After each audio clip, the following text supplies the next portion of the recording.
ചക്ക പഴുത്ത് കഴിഞ്ഞ മണം കൊണ്ട് പിന്നെ അടുക്കളയിൽ നിൽക്കാൻ വയ്യ കേട്ടോ, ആ പരിസരത്തേ നിൽക്കാൻ വയ്യ. അപ്പം ഞാൻ കരുതി കൈയോടെ എന്നെ അങ്ങോട്ട് മുറിക്കാമെന്ന് കരുതിയപ്പോൾ ഞായറാഴ്ച ഉച്ച കഴിഞ്ഞപ്പോഴത്തേനും ഞാനും എൻ്റെ മക്കളും കൂടി ചക്ക മുറിക്കൽ മഹാമഹത്തിലാണ് കേട്ടോ. അപ്പം ഇത് നല്ല മധുരമുള്ള തേൻ പോലത്തെ ചക്കയാണ് കേട്ടോ, കുറച്ചുള്ളൂ, ചെറുതാണ്, എന്നാലും ഞങ്ങൾക്ക് ഇത് ധാരാളമാണ്.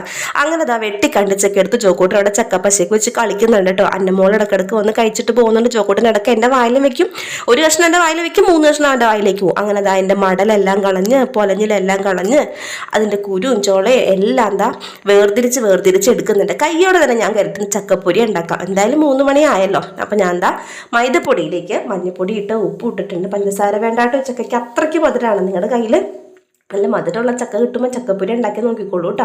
എന്നിട്ട് ആവശ്യത്തിന് വെള്ളം ഒഴിച്ചിട്ട് നമ്മളിതാ പഴംപൊരിക്ക് എടുക്കുന്ന പോലെ, പഴം അല്ലെന്നേ ഉള്ളൂ, ചക്കപ്പഴം വെച്ചിട്ട് ചക്കപ്പൊരി, എന്നിട്ട് ഇതാ അതിൽ മുക്കി എടുത്തിട്ട് നല്ല തിളച്ച എണ്ണയിലിട്ട് വറുത്ത് കോരി എടുക്കുക. നല്ല ടേസ്റ്റാണ്, ട്രൈ ചെയ്ത്